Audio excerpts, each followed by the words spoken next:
Welcome, everyone, and thanks for joining us today. We're very excited to kick off this series hosted by the San Francisco chapter of the VRARA Association and Microsoft. My name is Everett Wallace. I'm the San Francisco chapter president at the association and CEO at Star Gaming Advisors. So let's start with a quote, as we did for the last event, to kick us off. Bill Gates said a few months ago, at least 10 years of progress in forcing people to do things in a digital way will happen in a 2-year period. We are in a period of rapid digital acceleration, and in this series, titled XR Steps Up in 2020, we'll look at how XR plays a pivotal role in this process within different verticals. We're going to do so in 2 ways.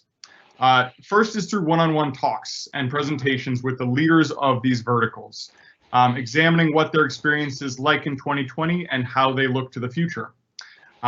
What can we, the XR community at large, share in and learn from their experience? The second is we'll host broader discussions between thought leaders on the role of XR in the years to come. So in this second event, we're focusing on healthcare and mental wellness. We've really gathered some of the leading minds in this space. I'm very excited about this event. We have 2 more upcoming, which Joe is going to tell you more about. So we're excited to get started. Quick housekeeping first. I run the San Francisco chapter of the VRAR Association. It's a global industry association for XR. Tens of thousands of members. It's far and away the biggest association in the globe. The basic purpose is to foster collaboration between companies and members in the space. I find my members usually find value in the networking and the marketing opportunities, but also just getting exposure to a ton of different events and a lot of people working hard in this industry. So if you are interested in joining, take a look at the website. Feel free to email me. My email is at the bottom of this screen. I'm always happy to bring in new members, regardless of where you are in the world. All right, now I'll turn it over to my co-host, Joe Ryall at Microsoft.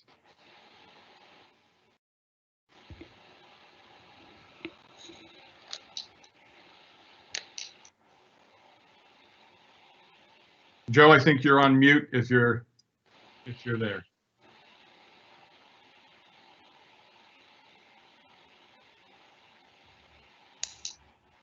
My apologies.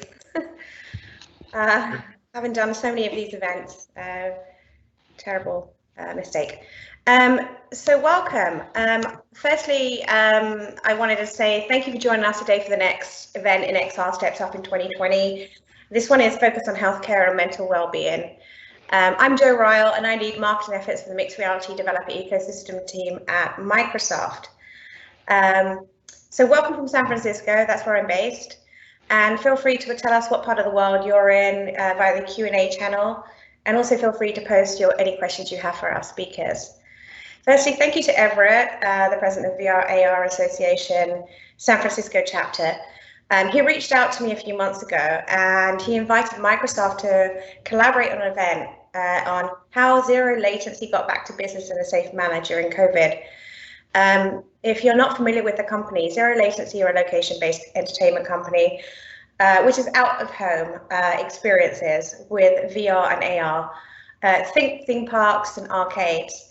So location-based entertainment companies use VR headsets for these experiences. Now, obviously, during COVID, putting a headset on 1,000 people a day is not practical and not the right thing to do, but they adapted and took measures to get back to business with safety at the forefront and are now thriving. Everett and I decided that it's not just this one industry in the XR space who are not only solving today's issues with COVID, but it affects us all in some manner. And there are many other industries working in VR and AR to adapt to these challenging times and will most likely have effects on how we work in the future. So this has become a 4-part event series. Today's event is near and dear to my heart for professional and personal reasons. 4 surgeries with brilliant surgeons, radiologists, you name it, person that works in the healthcare industry. I think all the amazing speakers we have joining us today to share their stories, I really thank them. And I hope the key takeaways for our audience is how XR can help in ways you never thought possible. So before I hand this back to Everett, there's a few things I'd like to share with you. The next event series is XR in remote work and education. Well, that will be late November. We'll try to avoid Thanksgiving and Christmas time, but we'd love to have you join. And then the fourth one, we decided to make it more of a networking event in December because people are getting tired with PowerPoint and online events. So we'll host this one in Altspace, where we'll get all of our speakers from all three series to come back, if they're available, to talk to you, talk to people in the industry that may need their support. So we will give you an update on when we decide the late November time, and also the December event. And then just finally, if you want to engage with Microsoft, there's a slide, Janelle, if you can click to it, with some call to actions. Excuse me. So if you would like to get together and just talk to us on the forums, we have a forum link. We also have a forum. We also have an events page. Here we go. So aka.ms/MR meetup.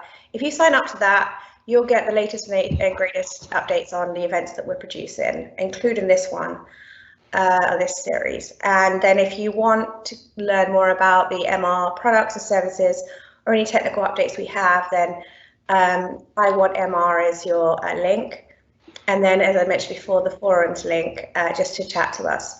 So if you want to take 30 seconds or so to take a quick screen grab of this, that would be great. And again, thank you so much to the awesome speakers we have. We have very, very prestigious speakers, from scientists to surgeons to, you know, you name it. We've got the best of the best. And you will learn a lot from them. So my thanks to all of you speakers. Thank you. Over to Everett.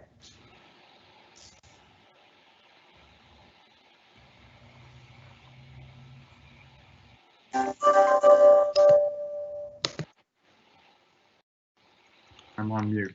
Sorry about that. So let's kick it off with Dr. Kraft. It's my pleasure to introduce Dr. Daniel Kraft. He is an industry thought leader, technologist, and prolific speaker. He is a Stanford and Harvard trained MD scientist, chair at the XR Prize Pandemic Alliance Task Force, Aspen Institute Fellow, founder Exponential Medicine, and faculty chair at Singularity University. Dr. Kraft, thanks so much, and happy to have you here. Over to you. Great. Good morning. Thanks for having me. I've got 10 minutes to sort of set this up, so I'm going to immediately start sharing some slides. Hopefully this is going to work. Let me know if you're not seeing this right now. Tell me if you got my slides. Can you see that? Okay, great. So let's go. So we're going to talk a little bit about the future of VR, AR, XR, and how that's evolving and potentials in the future of health and medicine.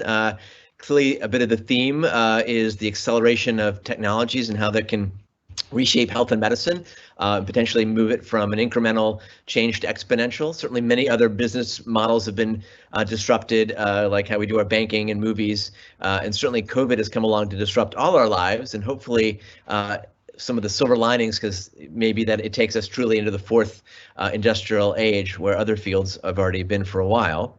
And just, you know, we'll touch on COVID a little bit here, but I think it really is a potential catalyst. Of course, we have all the usual challenges in health and medicine, plus the other elements layered on top with COVID, not to mention the election we're all tracking right today.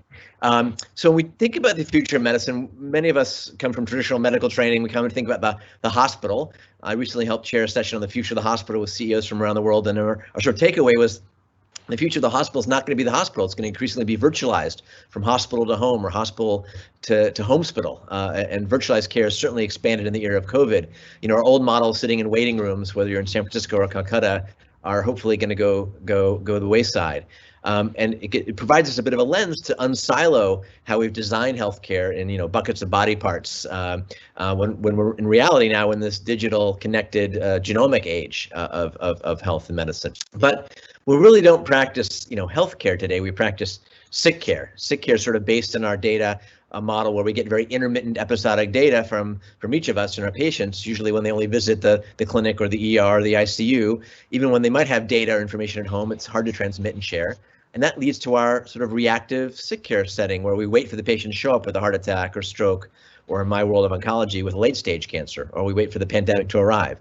And big picture, including leveraging AR, VR, and XRs, we're moving to an era of much more continuous data that's much more personalized, much more proactive, and is bringing care anytime, anywhere in a sort of XR sort of setting that can bring us better outcomes, more democratized at lower cost. So, the future of healthcare is sort of upon us. It's 2020. That used to feel like the future. I got to write the opening article for last year's Nat Geo issue on this. And part of the theme is that, many technologies are moving exponentially, and including those that certainly impact XR. Moore's Law is, why our smartphones, even my antique iPhone 2, felt pretty amazing 10 years ago. Now feels clunky. My iPhone 11 will seem antique. We've seen exponential technologies clearly accelerate what's possible in our augmented and virtual reality headsets, to the point where our phones will soon be antique and they'll probably be embedded in the Apple version of AR headset, or one from Microsoft coming soon. So in this exponential world, what used to be physical products have all become digitized, dematerialized, appified, often free, demonetized, and again democratized. And I think AR, VR, XR has a really opportunity to bring that across the healthcare paradigm and impact almost every element across the care continuum, from wellness and prevention and mental health to diagnostics to therapy, as we'll hear more about from Brennen, Spiegel, and others. And it's bringing care from outside of the four walls, to anywhere, anytime in this sort of virtualized sense, including to your corner pharmacy or to your, virtual care through apps, which have been accelerated in the time of COVID. And a lot of that is this sort of new era of connected mobile virtual health, or digital health, sort of the buzzword. I think we'll just soon call it health, but the opportunity now to connect new services, apps, and layers to match the individual or the caregiver or the institution, and to narrow the gap between all this new exponential data and turn that into useful, actionable information that can more rapidly come to the point of care, whether that's through your AR headset or in the actual clinic itself. I don't want you all to be thinking just about digital or VR, AR, but all the other technologies that are converging, from 3D printing and synthetic biology, and of course AI and big data, that give us an opportunity to create entire new fields to reshape health and medicine. Some of those, of course, start with the basics. Social determinants, our core physiologic needs, connection, which can certainly be enhanced with VR and AR, to, of course, our core needs today. But to make the point that we now have not just social determinants, but digital determinants of health. Who has access to high-speed internet or an AR, VR type of platform? So we need to sort of democratize those going forward. As mentioned in the intro, I founded and chair a program called Exponential Medicine. It's about unsiloing and bringing folks together. From last year, we had 45 countries there. We've had some amazing guest faculty, from Brennen, Spiegel, and Walter Greenleaf to Ryall and Grossman and others, often highlighting what happens in VR and AR, as well as the folks from the regulatory world, like Bakul Patel from the FDA, thinking about how do we bring some of these technologies faster, software as a medical device, et cetera. So check out exponentialmedicine.com and some of the great talks we have there on AR, VR, digital health, and beyond. Okay, part of the potential with these new tools is to move us from quantified self to quantified health, where the technologies can give us sort of new digital biomarkers for wellness and prevention, to diagnosing disease earlier, to new forms of therapy. And even though when we can collect our digital exhaust from our wearables and our insidables, we know behavior change is hard. So I think where AR, VR, XR plays a role is in this new era of sort of virtualized coaching. It might be a human coach on the other side of your laptop or smartphone, or increasingly sort of an AI coach, or platforms specific to diseases like diabetes with Livongo or Amada, using sort of virtualized teams and coaching and social. Or the idea that now our avatars will be much more they are much more realistic, and they can match our need and our personality. So coaching is going to be an important part of that, and maybe the next few years we'll have a sort of personal Jarvis that's going to be guiding us on our health journeys 24/7. And of course, that engages the individual. The new drug is the empowered patient. Each of us, of course, everyone's unique. We need design thinking, of course, in healthcare, whether it's your Fitbit app or one for your XR platform. If you're dealing with a millennial versus a baby boomer, they have different sensibilities. And we need to sort of optimize on age, language, culture, et cetera, as we move these things forward. Voice is part of our virtual today and future. The fact that can be used in the OR, in the home, on mobile realms. And I think as these synthesize, we'll have our sort of virtual coaches that, again, give us guidance as we go, or might show us not just you of today, but you of tomorrow, in a virtual sense, if you keep smoking or having Twinkies for breakfast or spend too much time on social media. And so, of course, convergence of technology has accelerated AR, VR, XR. I still have my antique Google Glass. I don't know if you can see me, but I've got them on. Those have come actually a great platform for scribing or bringing up simple information for a clinician. And of course, now with HoloLens and things like Magic Leap, an amazing ability now to synthesize information if you're a proceduralist or even a researcher, to bring this to the point of care, to bring this to the operating room, to bring this to the point where it's going to provide us, guidance, sort of GPS guidance for the surgeon as they go step by step. So tremendous applications in real time for procedures or for learning. Or as we'll learn more about, managing COVID patients. You can put a virtual patient in front of you in the clinical setting and learn what happens with different respiratory interventions. Or start to collaborate with surgeons, as Xavier has shown, sort of virtual surgeons and others. We demoed this at Exponential Medicine, if you can hear this. But I could be in a virtual space with other people and looking at pulling up files. Is that okay? Patient files and Sure, go for it. have virtual team around me. So the whole virtualization and collaboration is powerful as well. And of course, this sort of element can engage the patient when they can see inside their own body and see their plaque or their effects of hypertension or diabetes. They're much more on top of their therapy, or if they're about to have brain surgery, they can go through their brain virtually with their surgeon and get more insight. Or our kids can learn about their basic physiology and other elements, as my son has done with his VR t-shirt.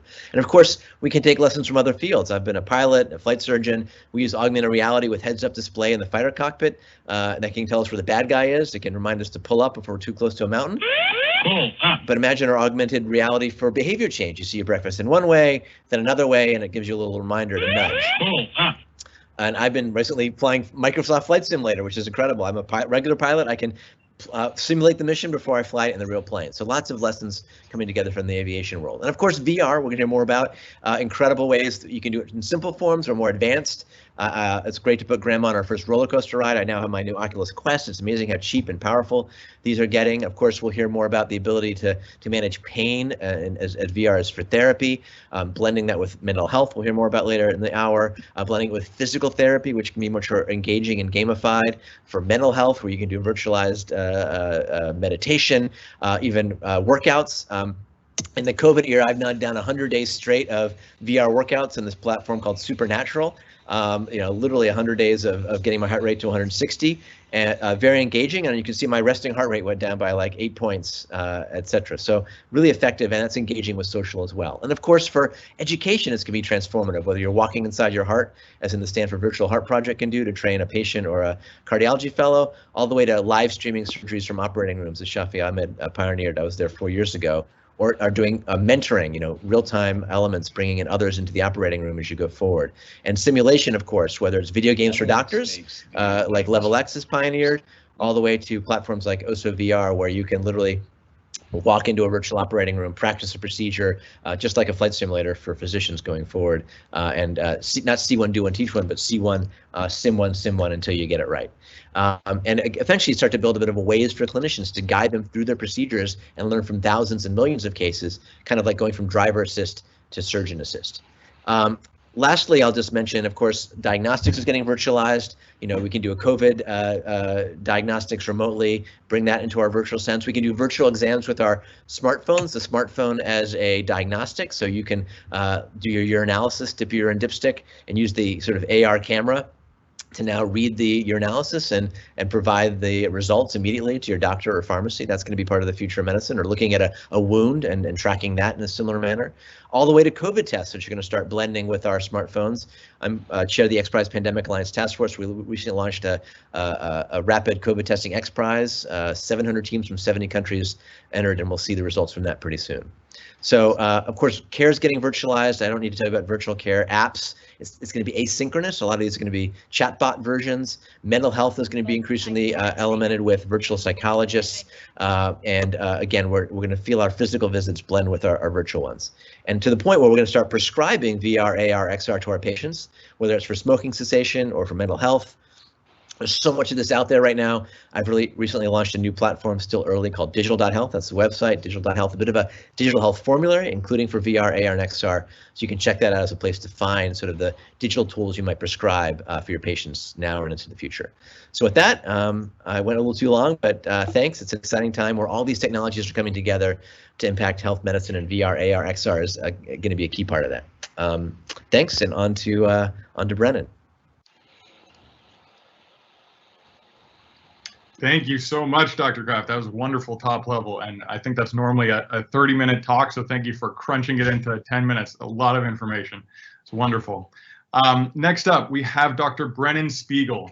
Dr. Spiegel is Director of Cedars-Sinai Health Services Research, Professor of Medicine and Public Health at UCLA, and author of the recently released book, currently at #1 Amazon Mental Health and #1 Amazon Neuroscience. I bought it and I can personally recommend it. It's titled VRX, How Virtual Therapeutics Will Revolutionize Medicine. So Dr. Spiegel, take it away. Okay, thanks very much. Hopefully you can hear me okay. And I'm going to get started by sharing my slides, and hopefully that's working as well. You can see that okay? Okay, so thank you so much for the opportunity to be with you today and to follow Daniel's excellent introduction to VR, XR, MR, whatever we're calling it these days, medical extended reality in healthcare.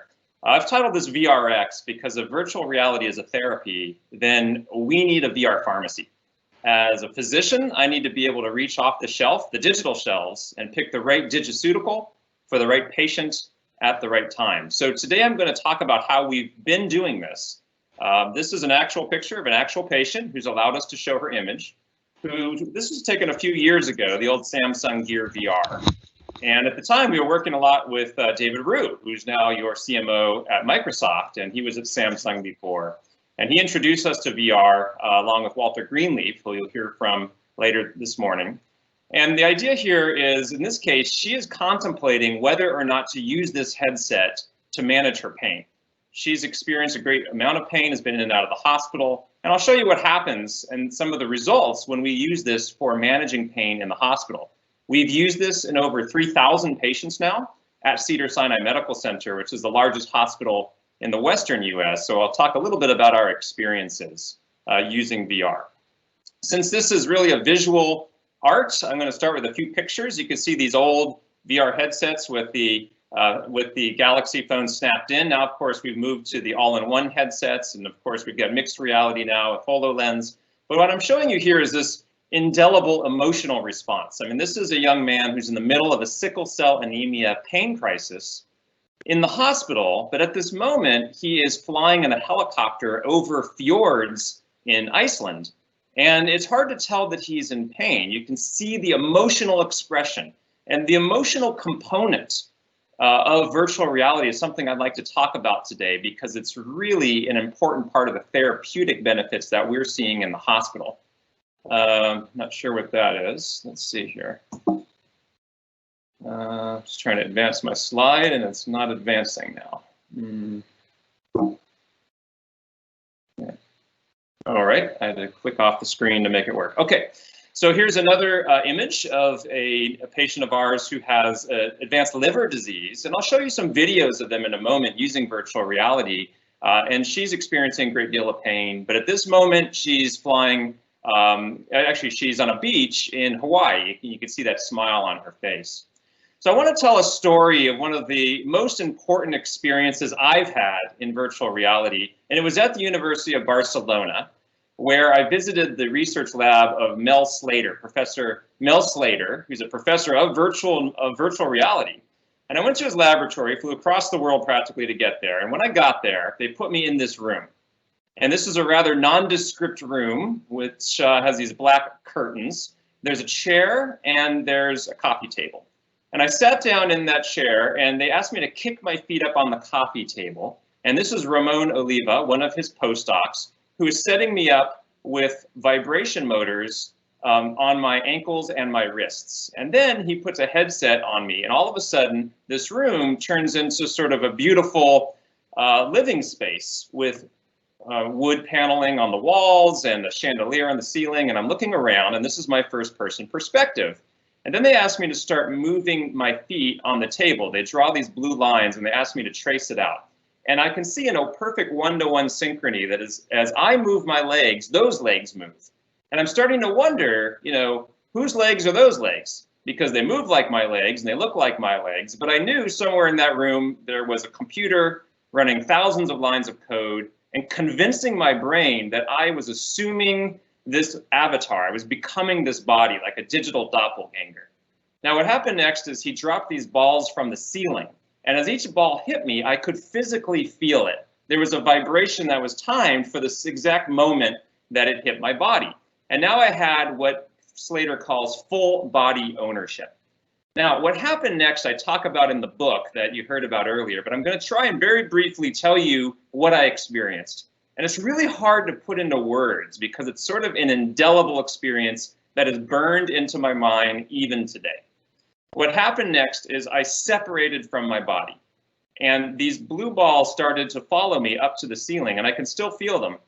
And I started floating up to the ceiling, and I looked down and I noticed that I had just been removed from myself. I had vacated this body, and I looked down and it wasn't moving. I was in motion, but that body was not. And I'll show it to you again because it's sort of hard to understand what's going on in 2D. I had essentially had an out-of-body experience. And I was sitting there thinking, how is this happening? How is something as essential as my physical coordinates in space being violated by a digital parlor trick and a VR headset? And what does this mean about my consciousness, about the way my mind and body are connected?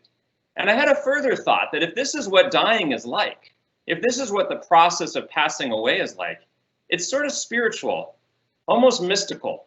And maybe dying does not need to be a catastrophic thing. Maybe I should fear death just a little bit less. Now that seems like a lot of heady stuff, except it turns out that Mel Slater has conducted a study. A virtual out-of-body experience reduces fear of death. And he demonstrated in a randomized controlled trial that people who were randomized to this experience feared death less a week later without knowing they were going to be asked about that, compared to a group that did not vacate their body or vacated a moving body. So what this experience, and I start with it, teaches us, I start with it because it teaches us that VR is a tool that can modify perception. It can modify perception about the world around us, and it can modify perception about the world within us. And if we use this tool to recalibrate unhealthy perceptions about the world around and within us, VR can become a radical new therapy to improve quality of life by augmenting our traditional approaches to care. Now, I want to tell you a story of how this actually works. I'm showing you a video here of dolphins swimming around underwater. And perhaps you can hear the music behind me. Hopefully you can hear that. And it's a beautiful scene. And we use this in the hospital all the time for our patients. And I want to tell you a story of a patient with severe pain. She had abdominal pain, and I'm a gastroenterologist. And no one could figure out what was causing her pain. Her imaging studies were normal, her labs were normal, so we put this on her head. And she sat there in this environment for a few minutes and she started to cry. And I said, "Are you okay?" And she said, "Yeah, I'm okay, but I think I know why I have this pain." I said, "Really? What is it?" She said, "It's my brother." I said, "Really, your brother?" She said, "Yes, he had stomach cancer and I'm gonna die like he died. He died of stomach cancer." I said, "But we've been in your stomach and we don't see any cancer." She said, "I know that, and you guys keep telling me that and I haven't been willing to accept it."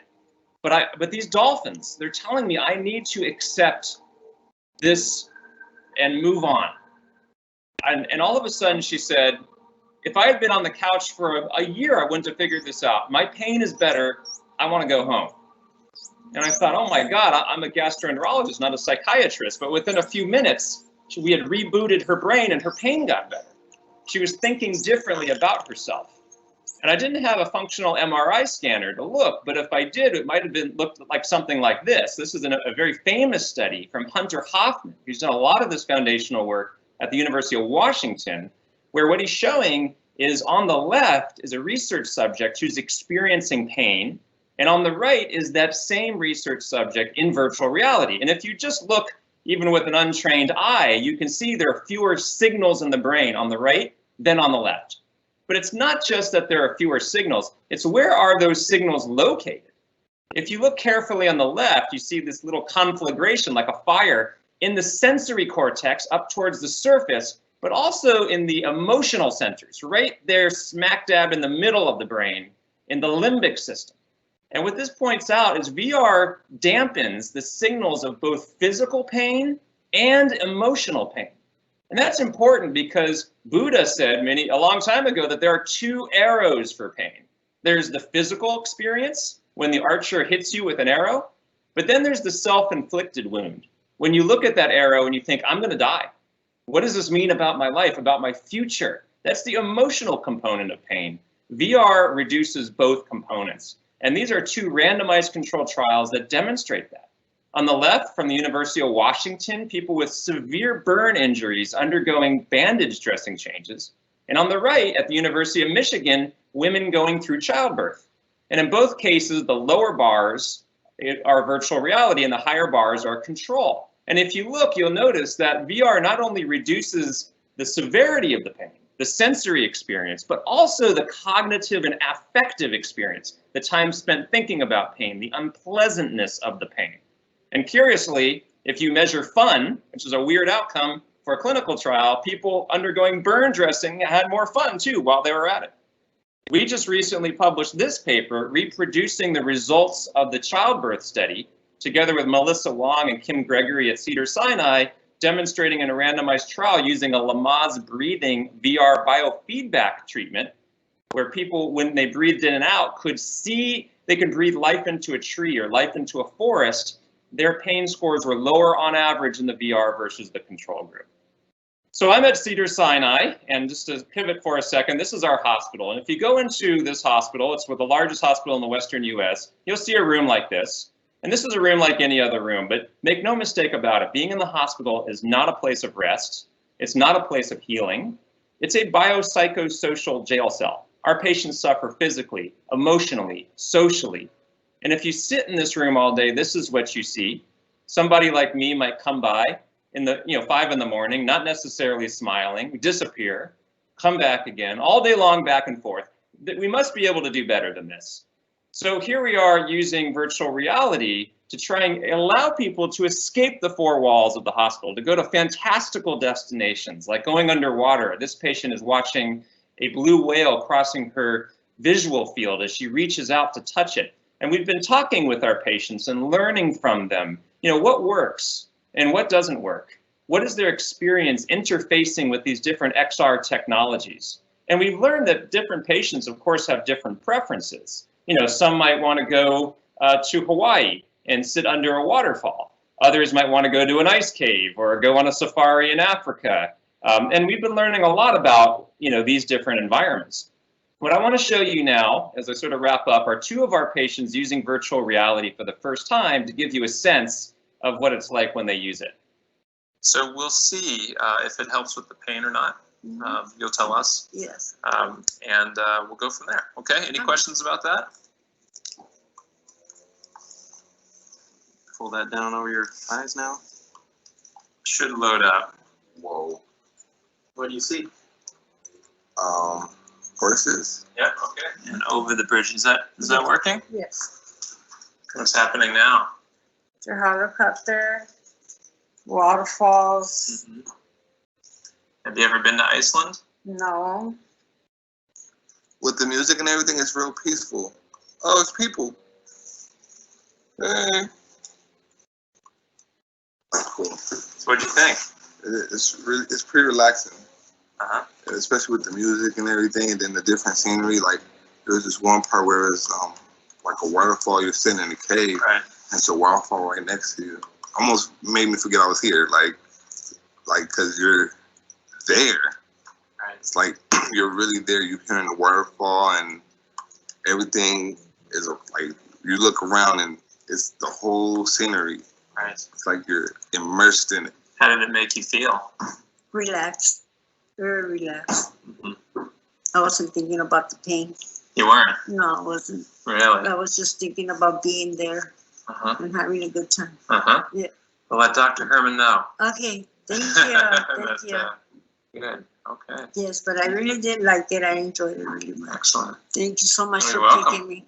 So I can show you a lot of data, and I'll show you just one or two more studies, but there's something about the experience of seeing patients going through that made us want to study this more. And this is one of our studies where we published last year, 140 patients like those randomized in the hospital to either use a virtual reality experience like this one from Trip VR, which Daniel showed earlier, going through fantastical, beautiful worlds where you can even interact with your family or friends or experiences from your own life. You can import images, or they were randomized to watch a health and wellness channel on the television screen in the room. And when we compared the two over the course of the hospital, say, virtual reality led to a larger reduction in pain overall. And when we looked at patients with the most severe pain, 8, 9, or 10 out of 10, that had the largest relative benefit in favor of virtual reality. So exposing people to these different environments led to clinically important benefits. We just got an NIH grant. We're very proud of this, which we're doing with chronic lower back pain.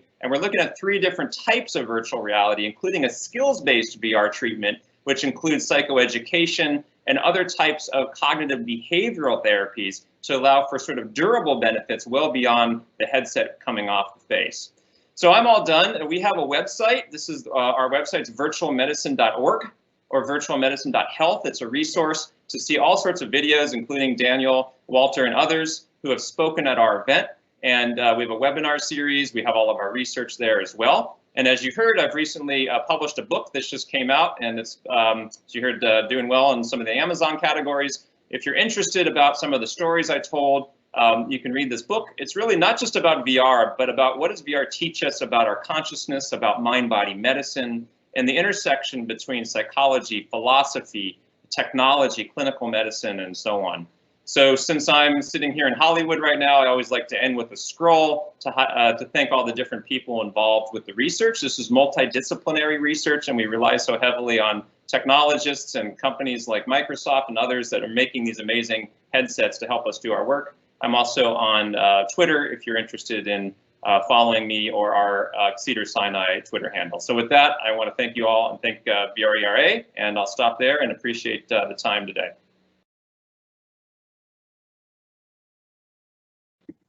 Thank you so much, Dr. Spiegel. That was wonderful. So next up, we're going to have a fireside chat with Dr. Greenleaf. So you can go ahead and put your video live, Dr. Greenleaf.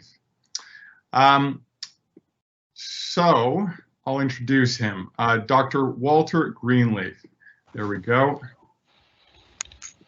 Dr. Walter Greenleaf is a neuroscientist and virtual reality and digital health expert. He's the medical director at Stanford Virtual Human Interaction Lab, the director of technology strategy at National Mental Health Innovation Center. Dr. Greenleaf, excited to talk to you. Well, thank you, Everett. I'm certainly excited to be here too, and it's been wonderful to hear Daniel and Brennen give their presentations. Such exciting momentum that we have in our field. It really is. So why don't we start with, you've got an amazing history in VR. Tell the audience a little bit about your history with virtual reality. Well, sure. I got involved in virtual reality technology back in the late 1980s. My good friend Jaron Lanier had started a company called VPL Research, which was the first company to develop commercial virtual reality systems. I, at the time, was a graduate student at Stanford University in the neuroscience program, and I had started a previous company in digital medicine and had sold the company. And so I took the proceeds from that to purchase the medical rights to Jaron's company for medical virtual reality applications. And ever since then, I've had a fantastic journey being involved in both academic research, but also developing medical VR products. And it's, as you can imagine, it's so exciting to be at this phase where we can finally roll out comfortable and affordable VR systems that can be used for clinical care. That's great. So maybe as a next point, you know, we saw a lot of the breadth of the VR field and how the applications can be done. You're a neuroscientist. From a perspective of a neuroscientist, it clearly can have a profound effect, all of these XR applications. Why is that from that perspective? Why are these experiences so profound? Well, there's a variety of reasons. To me, if we want to, in the field of mental health, psychiatry, psychology, behavioral medicine, if we want to teach people the skills to manage a cognitive state, an emotional state, it's important to be able to evoke those states in a reproducible, controlled manner. This is the basic principle that we use for exposure therapy to help people who are struggling with phobias or struggling with post-traumatic stress. It's also the basic principle that we use when we're helping people manage problems with substance abuse, to be able to evoke cravings, to evoke fears, to evoke cognitive states, both to measure and also to intervene. And basically, in order to treat a challenge in mental health and behavioral health care, we need to have tools to both measure cognitive states in an effective way and also provide feedback to users. The other principle that's really important is virtual environments are very engaging, and we can build not just experiences for people, but we can build stories. And one of the powers of story is that we can evoke a mood. And that allows us on a assessment level to do some very powerful things to measure someone's mood state or cognitive state. Instead of asking someone, how did you feel last week? Or how did that medication help? We can challenge them with a standardized virtual environment. And one of the things that we've been involved at the Stanford Virtual Human Interaction Lab is building out a library of evocative virtual environments. The goal is to have a set of culturally diverse, age-appropriate environments that can be used both for research and also for assessments in clinical care. And I guess the one other thing to mention, and this was touched upon both by Daniel Kraft and Brennen Spiegel, is that there's a tremendous power of being able to shorten the feedback loop to show how the decisions you make now affect you later. If it's a matter of making a choice about what to eat or how much exercise to do, and we don't see the results too much later, it's really hard to leverage our brain's reward systems to move forward. But if we can show you the positive effect, it stimulates our pleasure centers saying, okay, that's great, I did this and now I look better, I feel better, I'm healthier. Then we can leverage the power of our brain's reward systems by closing that feedback loop. And then finally, one last point is that we have mirror neuron systems in our brain, which allow us to understand the emotional state in other people. We can also understand our own emotional state if we can reflect that back in a version of our future self, as both Brennen and Daniel described. It also gives us the ability to feel empathy for other people in other situations. So really the underpinnings of much of what we do in mental health care leverage what we know about the neuroscience of how our brains work and apply technology to give us new tools to intervene there. Speak a little bit about the business model. The two talks before you have talked about all of these different applications. Some of them are live in the field. Dr. Kinross, after you, is going to talk about a really amazing use case where he used it during the pandemic. But there really are tremendous difficulties in deploying things in the medical world, and things can, the ecosystem changes very slowly. So talk about the business model and what what XR companies need to think about to actually deploy and scale their solutions? Well, it's actually pretty simple. What's needed to deploy and scale your systems fundamentally is being able to show the value of your products. And when selling to the medical ecosystem, when providing solutions to the medical ecosystem, it's not enough to just show the value in terms of improving healthcare for the individual, although that's key. You also have to be able to show how it fits into the puzzle piece of the medical ecosystem. If you've come from the tech sector or you come from the gaming sector, you may not have the familiarity with the dynamics of the medical sector, and that's something that's really important to get up to speed on, because unless if your products consume more time for the clinician, if it makes her day longer, or if it means more paperwork, or if it means somebody has to run around looking to make sure that the batteries are charged, it's just not going to fly very well in the medical ecosystem. So we have to validate the value of our products, not just in terms of what they do for improving our health and our patients' health, but how they also fit into the ecosystem. That sort of analysis is really critical.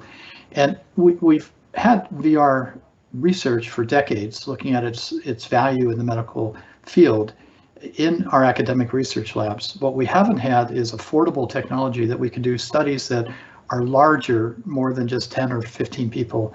We need to do larger scale samples, validating the value of the product. And again, not just its direct clinical value, but it's also value in terms of reducing healthcare costs and reducing the burden on our clinicians so that they can get home earlier in the day.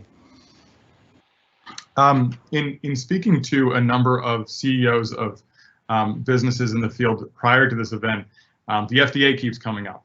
And I think there's different approaches that companies have taken. Some think it's always necessary to get approval, some don't. I know you have some thoughts on the importance of the FDA and how companies and people in the space should think about it. Speak to that a bit. Well, for some products, it's really critical to have the rigor of validation that the FDA requires, both for safety and for effectiveness. And for some products which must be proved to be safe and must be proved to be effective, they need to go down that pathway. However, many of the things that we're developing in healthcare do not necessarily need to go down that pathway, that they are safe, they are effective, and they don't cross over that threshold of being required to be reviewed by the FDA. I think many companies decide to stay on the health and wellness side of the equation and not get into clinical care because they're afraid of the cost and hassle of going through FDA review. And having put a number of products through that review process myself, it's really not that arduous and it's worth doing. But again, not all digital health products need to go through that. And insurance carriers, many people think that in order to receive insurance reimbursement, you need to have be FDA certified, and that's not always the case. What's most important is that you're able to show to the healthcare ecosystem, the insurance carriers, the providers, that your product has value. And that is what will trigger reimbursement. It's not necessarily FDA certification. That makes sense.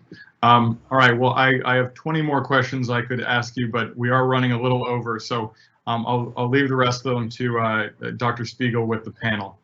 Thank you so much, Dr. Greenleaf. It's really interesting. You're welcome. So next up, we're going to have Dr. Kinross, actually. So Dr. Kinross, you can go ahead and put your video live, and Dr. Greenleaf, you can turn yours off. So I'm really excited about this one. Dr. James Kinross is senior lecturer in colorectal surgery at Imperial College. He oversaw really an incredible real-time iterative deployment of XR during the pandemic. It had immediate and demonstrable results, and as you'll hear from him, the data is pretty impressive, especially given that he implemented this in real time. So Dr. Kinross, it's your evening. Thank you for joining us on your evening, and take it away with your story. Thanks so much, Everett. It's a real thrill to be here, particularly with the caliber of speakers that you have. And I have 10 minutes to share with you my experience. I'm coming to you from London. I work at St Mary's Hospital in Paddington, part of Imperial College, where I work. And we're famous for inventing antibiotics, amongst other things. This is where Alexander Fleming did that.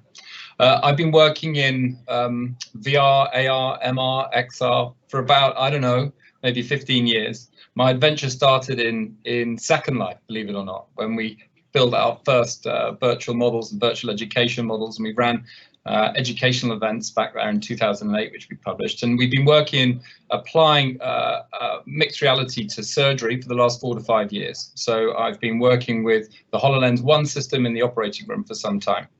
Now, many of you will have a lived experience of COVID-19. I'm sure you all know people that have been unwell. Maybe you've been unwell, and I know that you guys have had a really tough time with it. It's been the same for us. And I just want to take you back to March, which could be a lifetime ago. I'm sure it is for you. It is for me. And the beginning of March, where I work in London, I work in the National Health Service, or the NHS. We were sat here watching the tidal wave of COVID come towards us and about to crash over us. And it began to do that around March the 15th in this hospital. And the problem that we had, well, one of the many problems that we had, was that we simply were completely unprepared for it. We didn't have enough PPE, we didn't know how to use PPE correctly, and our staff became sick very quickly. We lost probably 30% of our staff within the first 2 weeks who were off sick. 4 members of our staff died in our hospital. We treated roughly 1,200 to 1,300 people in our hospital. We had 450 deaths, and we were not overrun, but there was definitely a moment there where we thought that we might be. And we're about to go into a second surge, and we remain anxious about the future. So anyway, that was the situation we were in, and it was at that point we got a telephone call from our good friends at Microsoft who work across the canal from us, and they said, hey, can we help? And there was a real rush to collaboration. I don't know if you've experienced it where you guys work, but there was this amazing sense of mission, and we were very lucky to be able to engage in projects very rapidly with our commercial partners. And our friends said, hey, do you want to use the HoloLens 2 system? And we said, we're not so sure. We kind of got some big problems right now. We're not sure introducing that technology into a crisis is the right thing to do. But they said, look, you don't have to, but if you want us, we're here to help. So we went away and we had a think, and we developed a small team of clinical scientists. There were maybe 3 of us. There was an engineer, a surgeon, and there was someone doing their PhD in the department. And we did a rapid, iterative kind of deep dive into what we thought might be several applications for this technology. Now, I'm a surgeon. In a crisis, all surgery got stopped. So I had a little bit of time on my hand, and we're an academic health science centre, which means that we have a laboratory in a hospital, and we also had space. So we had space and we had a tiny fraction of time, which is important because many of my colleagues were simply cognitively overburdened and couldn't think, let alone deliver their clinical duties. So we took this and we took it very quickly to clinicians, and we said, hey, do you think you can use this? And if they said no, we moved on. We quickly found a really wonderful colleague called Louis Coisier, who's a geriatrician who was running one of the COVID wards. And he said, you know what, I think I can use this. And the reason this worked is we came up with a really simple use case. We said, hey, what we really need to do is to reduce the COVID exposure time for our clinicians, because so many of our clinical colleagues were getting sick. And the inventive step was to use remote assist, which is kind of a software that pretty much like Teams, a mixed reality Teams. And the basic principle was we could send one doctor using a holographic computer in a clinical environment instead of sending 6 or 7, the whole team, all of the juniors, all the nurses, etc. And that we could use that heads up mixed reality technology to share important information, to deliver bedside multidisciplinary team care, and also to reduce the amount of things that clinician has to touch in the real world clinical environment, because we know that that's how you spread COVID. So we rapidly developed it, and the first thing that we did, it's like going to your favorite sports car and taking out all the stuff that you don't need that is frivolous. So we stripped out everything from the headset so that all it did was turn on and work. So you put on the headset, the remote assist happened, and it worked. We had to solve 3 kind of big problems. The first problem was that you had to use the headset with PPE. So we couldn't make clinicians less safe by using the headset, and we had to comply to best practice. The second thing we had to overcome was clinical governance. So we couldn't simply just put this headset into play in the hospital. It had to be used safely according to best data standard practices. And we couldn't make the standard of care that we were delivering worse. So we couldn't distract these clinicians from delivering care in really stressful circumstances, and we didn't want to make things worse. So we did a rapid pilot in a simulated environment, and then we deployed it in a scaled way. And what we found was that because we made this incredibly simple to use, that actually the adoption was very rapid. Now, there was a question earlier about why aren't we having this discussion on in a virtual environment, in an augmented reality environment? Well, I don't know why, but I do know that until March 2020, nobody in my hospital / my entire National Health Service communicated by Teams. In 1 week, the entire National Health Service adopted Teams. And for us, that was a major enabler, because when I wanted a clinician to adopt mixed reality, I didn't have to say to them, hey, I've got this cool piece of kit, and take them on a journey to persuade them to use it. I just said to them, look, it's a mixed reality Teams. It's like Teams. And they were like, okay, I get it, I can use it. And also the system then was completely seamless with our institution. So we didn't have to onboard that software, onboard that technology, it just worked. When we deployed it, the other one thing that we did was we said, look, we're going to measure what we do. So we were lucky enough to get 10 headsets. They were deployed in, I think, 7 or 8 different clinical environments across the hospital. And we deployed them over probably the second half of the first phase of COVID. And the impact was significant. So what we found was that we reduced COVID exposure times for our clinical teams by around 70 to 80%. We saved roughly 800 sets of PPE per ward per week, which was a big deal because we literally didn't have any. We improved the efficiency of our ward round by around 30% per ward round. And our most junior colleagues, so our training colleagues, found that it improved the quality of their clinical interactions because they could see and they could hear. So the basic premise, if I hadn't made it clear, was that the clinician would go into the COVID environment wearing a headset, and the rest of the team would be kept safe in a remote ward, watching and interacting through a computer on wheels or through a remote desktop. So we then found that this became quite scaled, and it was interesting because then we had people knocking on my door. Hey, James, have you got any more headsets? We need more headsets. And then we knew it had worked, and we knew that we were onto something. So I just want to make one final point, which was that the reason this worked was because we were able to collaborate so effectively. So we didn't do this in a silo.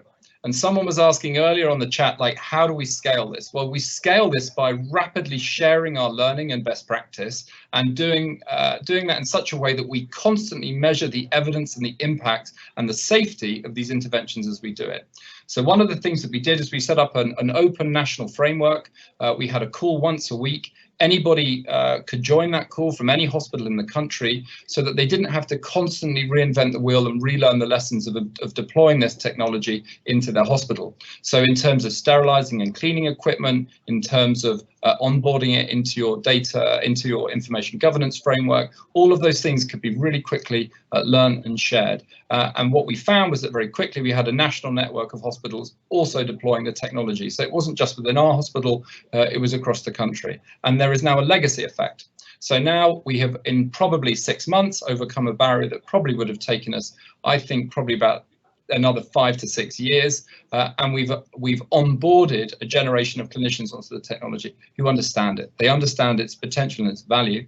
And now what we have is a situation where we have to take some time to properly generate the evidence base and to demonstrate the value proposition of these technologies so that we don't lose them back again in the post-COVID phase. So that's my story. It's been a real pleasure to share it with you, and I'll be very happy to answer any questions that you may have going forward. All right. Thank you so much, Dr. Kinross. That was wonderful. You can just keep your webcam on. So we had next in the agenda a brief interview with Xavier Palomer. Fortunately, we are running a bit late in this event, so I think we're going to jump right into the panel. Perhaps Dr. Spiegel, who's moderating the panel, you could start with a question that kind of highlights Xavier's product and is applicable to him. So there we go. Everybody log on, and Dr. Spiegel, off to you. Okay, thanks so much. I think I'm off mute, so be happy to start with Xavier and talk a bit about the work that you do, particularly in the mental health aspect. We've touched on pain. I talked a little bit about pain, which of course is comorbid with mental health comorbidities, anxiety, depression, phobia, post-traumatic stress disorder. And this is an area that you've studied quite carefully and have some terrific software around. So tell us about what you do and how it interfaces with today's discussion. So yeah, at Scios is the company that we found some years ago. We've developed a virtual reality platform for mental health professionals. Okay, so it's a system, it's a tool for them, so they can use it with their patients, always supervised by a professional. So it's not self-applied, it's not a B2C, it's a professional tool, so they can use it with their patients. And the system is designed to treat different mental health conditions, as you said, all the way from phobias, a good example that Walter mentioned before, to different types of anxiety, PTSD, OCD, eating disorders. At the end of the day, our system has a broad catalog of environments that are specifically designed to treat different mental health disorders. And although we have designed that very carefully and the professional supervision behind it, it's required, right? So it's a tool for them to help patients address these problems that they suffer, especially these times that we are at home for too long, and these bad news that we hear all the time, and that generates bad effects on patients, right? So our system can help therapists address these issues and improve the efficacy and the efficiency of their therapies. So it's important to point out that your product is used in partnership with a therapist, with a trained psychologist most commonly. Is that who normally is working with you, a psychologist? Correct. Yeah. Correct. And so it's an example of taking a technology and incorporating it within usual care and augmenting what the therapist can do. Now, while we're still with you, and I want to get around to everybody in the time we have, what is the business model for you guys? So does the therapist get to charge a separate fee? What is their sort of incentive to purchase or use the program? Tell us more about that. For us, our business model is a subscription for the professionals, so they pay a subscription to our system, okay? And this is where we started, although, as we mentioned reimbursement, we mentioned different use cases maybe, or different ways to approach this. It's an interesting question. And we'll see our business model and other companies' business models evolving over time, as we see insurance companies jumping into a space, as we see private market, out-of-the-pocket kind of system. So we are going to see an evolution of that system. Of course, you know, the most usual business model in healthcare is paid per session or paid per service, or this kind of model. And we've seen that in healthcare, in VR in healthcare already. But there are different business models that we can explore in the future, and hopefully we also innovate there, not just on the technology, not just on the therapy, not just on the use case, but also on the business model case, which I think it has tremendous potential. Well, I'm a big fan of what you do in science. I write a little bit about it in the book we talked about earlier for flight phobia. That's one of the really interesting use cases. So we'll come back to you. I want to move over to Daniel, who started us off with this fantastical, magical mystery tour of XR, VR, and you gave us a lot of use cases that you're excited about. What do you think is the main thing that is missing right now from XR ecosystems that we need to really focus on? If we had to sort of focus on one area of development to really move this field along, do you have a sense of what you would choose? I think it's sort of getting there. I mean, 10 years ago, I went to the Stanford lab of Jeremy Bailenson that Walter's involved with and did the walk the plank thing and other elements. Now I took my mother-in-law on that on my Oculus and blew them away. And now the user UI is getting more intuitive. But then I've got 3 other headsets, the Pico and a third one. And how do you not end up with a pile of different headsets or platforms and make it sort of contiguous, so you're not like Apple versus Microsoft on everything. But that would be part of it. I think obviously the ability also to personalize them to the right language, culture, an individual might be a nice step. But I think it's sort of getting there pretty quickly on the sort of exponential curve as the prices get cheaper and the technology gets more magical. So part of this is scaling it and getting it onto sort of a unified platform, so we don't have this sort of Tower of Babel kind of menu of options. Is that what I'm kind of hearing from you? Yeah, I mean, hopefully it's sort of integrated in the software, can be on multiple sort of app stores in a sense, and not be sort of siloed.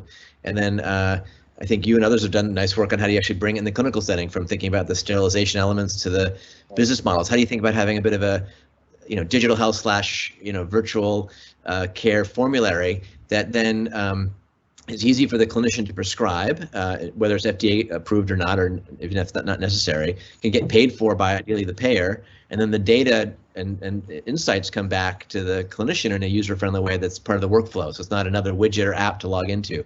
So kind of thinking about the whole design user experience for both the patient, clinician, and care team. Absolutely. The implementation is, in a way, kind of trivial compared to the hard work of doing the software and hardware development, but it's in a way the most difficult to do is actually implementing this within healthcare delivery systems. So you mentioned apps, and I want to move this over to Walter Greenleaf, because you mentioned app stores.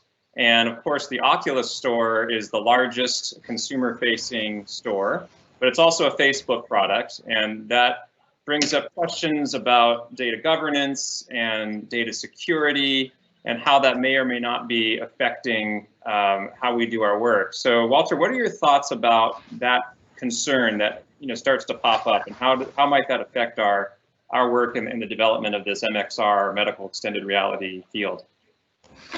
Well, it's an extremely significant concern. We have to be ultra careful about patient confidentiality and patient privacy. We also have to make the onboard of a patient who is using a product relatively seamless. And I think the decision by Facebook and Oculus to require a user of an Oculus Quest to have a Facebook account is really problematic, both in terms of concerns that people may have about their data being repackaged and resold. Even if there are assurances of that, there's going to be a worry. But probably more significantly, I think both in education and in patient care, that extra step of saying, hey, in order to use this medication I want to prescribe to you, the very powerful digital medication that we've developed, you need to have, we need to sign you up to have a Facebook account, or else you need to provide access to your Facebook account, I think is really a big gating step. And unfortunately, although the Quest is one of the more powerful all-in-one headsets that's out there right now at a great price point, I see many of the medical VR and AR developers moving over to other platforms as a result, because it just doesn't fit with protection of patient privacy, and also the concerns about seamless onboarding. We're all looking forward to the time where we don't say digital medicine, it's just medicine. And anything that makes it be an extra step to use something that we're going to be providing to a patient, or for us personally to use for wellness, is going to be a barrier. So if a startup company, like Sias, or I don't know if Sias is a startup or not anymore, but if VR companies, XR companies in healthcare can't, or decide not to push their software through an app store like Oculus, what is the option? Are they going to have to just sell the headset kiosk with their software, and then we end up with these bricks all over the place? Well, I think, and this is something that Daniel touched upon too. We don't want to have this be a situation where people have to decide between a one headset versus another, and feel that they can't cross over with the application. There are some groups that are working on developing a cross-platform formulary for digital medicine applications.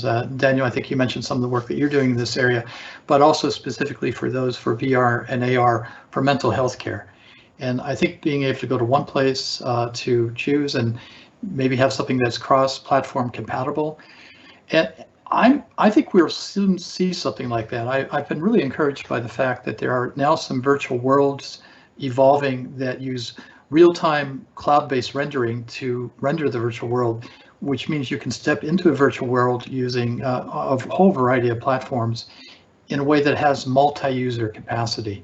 And James, you mentioned that you got started with Second Life. I think we will soon get back to it. Right now, a lot of VR experiences are very singular. You're there by yourself having an experience, but I think we'll soon, especially for mental health care, I think it'll soon be possible to have groups or to have multiple people in the same virtual environment. And again, I think that technologies that are evolving in confluence with VR technology, machine learning, cloud-based rendering of virtual worlds, wearable sensors, all those technologies are really going to enable some fantastic things that are just around the corner.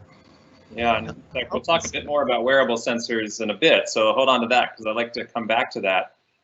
So James, you gave a really interesting use case, and what really struck me about it, not just the adaptability within the the eye of the storm during a global pandemic, but also taking the clinician's point of view and marrying it with developers. And Walter spoke about the importance of developers in this space really getting to understand the complexities of care delivery in the the messy clinical trenches, where things don't always go smoothly. It's not a factory floor by any stretch of the imagination. Anyone that's worked in clinical medicine knows that no 2 days, no two patients are alike.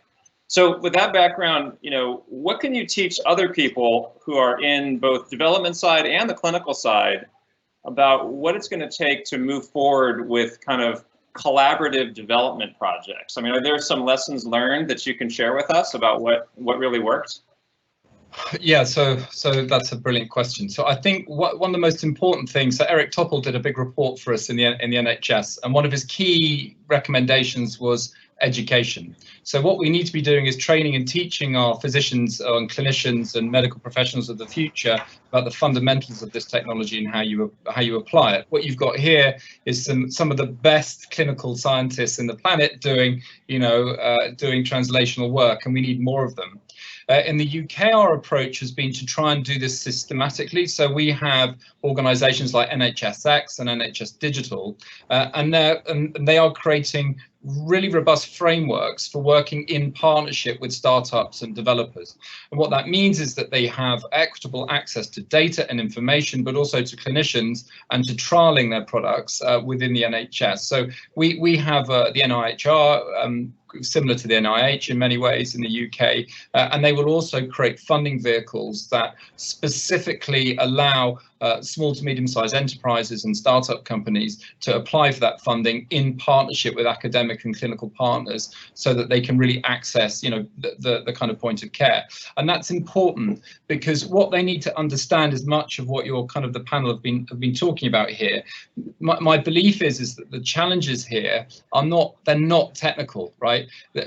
There's so many smart people on this call that can solve all of the technical challenges. The problems are really human, they're behavioral, and they are really about things like ethical challenges, governance challenges. They're about interoperability, sustainability. They're about making sure that we don't widen the health inequality gap in our rush to innovate. And so to help companies understand that, they have to develop these things in partnership with the healthcare providers that are ultimately going to purchase their products. Well, as you're talking, I just happened to open my book here, which is a little self-serving, but it sounds exactly like something I said, which is the longer I work in this field, the more strongly I believe this is not really a computer science or an engineering science, but a social and a behavioral science. It's not about the latest gadgets and gizmos, but about leveraging technology, to foster altruism, awe, compassion, and so on. And so, I think that's sort of a key message, that we can keep making better, faster, stronger, smaller, cheaper technology, but until the frontline stakeholders are engaged meaningfully, it's going to be very hard to penetrate at scale. And this sort of brings me back to Xavier. So because you've been using this in the clinical trenches for a while and finding ways to engage with a whole network of providers who really find your software easy to use and meaningful. And you're one of the, I think, really rare examples within our field of sustained success clinically. Now, I had kind of two questions for you. One is, well, how did you do it? What should other companies be learning? And a little bit of a different question, which I alluded to earlier, and you can take this in whatever order you want, is one of the features of your software is you have, as I recall, integrated sensors like heart rate variability, to help augment the ability of the clinician to do something that he or she otherwise wouldn't be able to. So there's a lot packed into that. Feel free to handle it however you'd like. So I think both issues or questions are addressed in the same way. At the end of the day, I think it's important to listen to your, in our case, customers, right? This is mental health professionals, psychologists, psychiatrists, counselors, to listen what they need, right? Is you say it, right? It's not about the software development. It's not about. It's about people, social science, behaviors, etc. So it's about what do you need, and we'll try to provide it, right? And as the technology is in the development of VR and XR, etc., it's quite well today. We still need to see major improvements, but it's enough for having some products in the market. So it's not about the product, it's not about the software, it's about their needs and how to solve those needs, and interoperability, privacy issues, everything is part of the same package, right? And you need to learn from them what they need and how you can solve that, mixing all these privacy, interoperability, all these parallel aspects, because one thing without another, it doesn't work. It doesn't work at all. Right. So easier said than done, but you've been able to do it, which is really impressive. So we're running out of time, but I want to make sure everyone else has another chance to weigh in, and start with you, Daniel. Maybe you can kick us off in thinking about the future. You're a futurist, among many other things, a pilot, and I'll call you a futurist. I don't know what that really means, and that's probably why you're shrugging, because you probably don't know what that means either. But you like to think about the future, and you've shown us a lot of forward-thinking examples. This is in a way a throwaway question, but it's where are we going to be in 5 years? Because we always come back to this. But I want a little wrinkle to this is I've been hearing that question asked for the past 5 years, and I haven't seen us actually get to where people thought we would be 5 years ago. So I can just ask you again, where are we going to be in 5 years, and get your answer. But the follow-up is, are we really going to be there? And why or why not? So what are your thoughts about that? And I'd like impressions from others as well. Sure, I think of myself more as a nowist than a futurist. There's that famous quote, the future's already here, just not evenly distributed. And many of us have that future in our hands and our platforms. The trick is, where could we be in 5 years? Sometimes it's not about the tech, it's about the incentives, which are some misaligned. But if I was to sort of prognosticate a bit, I mean, I was already mentioning, health is really social. I went to Burning Man this year in my Oculus headset and ran right into Robert Scoble at the Man and had a conversation. It felt very natural. We even took a selfie. The idea that everything from collaborating in the operating room to teaching anatomy could all be done in these sort of XR environments is all starting to happen. The trick is, how do you expose the folks who are going to set the curriculums and the rules and the guidelines for med ed, let's say in 5 years, starting now. So it means we have to have a bit of that look to where the puck is going, a la Wayne Gretzky, to sort of set that up. Yeah, but I'll add a layer to that. I think that COVID has changed the dynamics and acceptance of telemedicine, and I think it's also changed the acceptance of digital health in general. We no longer, there was a barrier, a resistance on the part of the medical device companies, the pharmaceutical companies, the healthcare networks. The whole medical ecosystem was still convinced that we had to be in the same room as the patient in order to provide medical care. And now I think that barrier has changed, that attitude has changed, and I think that will open up a lot of, it feels like the floodgates are open. Others? Yeah, I would add to that today, technology is there, science is there. All of you have conducted incredible trials to demonstrate that the technology works. The technology is there, the science is there, the business model, whether it's one or the other, it's there as well. I think it's a matter, again, convincing users, so professionals, physicians, and patients, that can cover some needs, right? And within 5 years, my guess and my hope is that we really cover those needs, right? It's not about the technology, it's not about this evolution, it's about helping them, because it can help them, right? It can help them and improve tremendously the healthcare system in general, right? So my future in 5 years is that's reality, right? That we have, all of us have improved the healthcare system, right? Yeah, and I would totally agree with Dr. Greenleaf. I think COVID has been really transformative in that sense. But I think this is about, and Daniel mentioned this is about value. So it's not just about patient benefit, it's about provider benefit and value. It might be economic value, it might be efficiency. And in the National Health Service where I work, it's about savings quite often, right? And so what we've had is an opportunity to fundamentally reimagine what a hospital is and how patient journeys will be performed or carried out through that hospital. And what that means is that rather than simply applying a digital technology to an established patient journey and then trying to prove a benefit, you can create absolutely everything from the bottom up.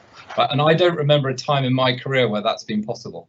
And that's happening now in my hospital. That's the conversation we're having. It's like, how do we reimagine things from the ground up? And how do we build like a 5th generation hospital, like to borrow the fighter generation analogy, right? How do you build a 5th gen hospital that is that has digital in its DNA? It's completely ingrained into it, which extends to social care. Right, and if COVID has taught us anything, it has taught us that social care has not been good enough. It has failed, right? And it's in the UK, definitely, we've underfunded it. And actually, that's where care needs to be delivered. So I think you're going to see more care going out of hospitals, and you're going to see systems designed from the ground up to take advantage of digital rather than it simply being applied as another layer on top.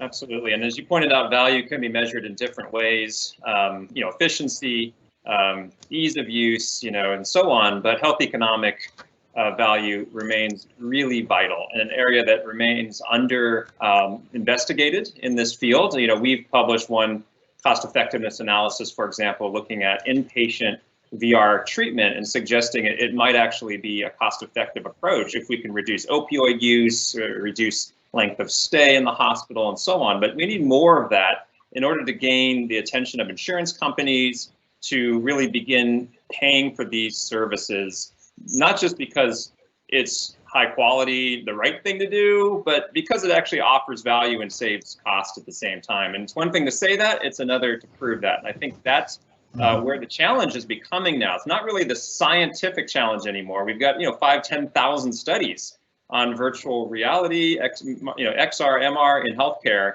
It's the more kind of mundane things, but tremendously important, like cleaning the headsets and recycling these headsets and staffing people and training them and paying for it. So to me, that's the answer to the 5-year question, is we need to solve those kinds of things. And I'm hearing that from a lot of you guys.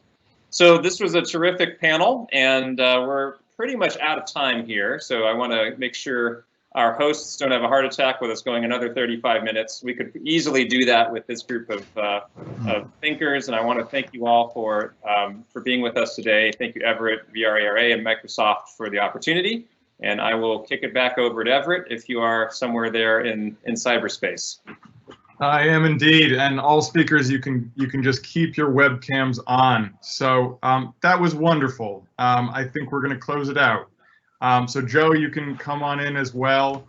Thank you so much to Microsoft for collaborating. Thank you, Joe, for co-hosting. Thank you to the technical staff behind the scenes for making everything work. And most of all, thank you to all our speakers. I think that was a really engaging conversation. We have 2 more events upcoming. The next one is in a few weeks. That's remote work and remote education. And the final note, I am bringing this to you as San Francisco chapter president at VRARA. If you are interested in joining the association, reach out. I'm happy to talk more about the association. So I hope everyone enjoyed. Thank you again, and goodbye. Bye, everybody. Nice to meet you all. Bye. Yes.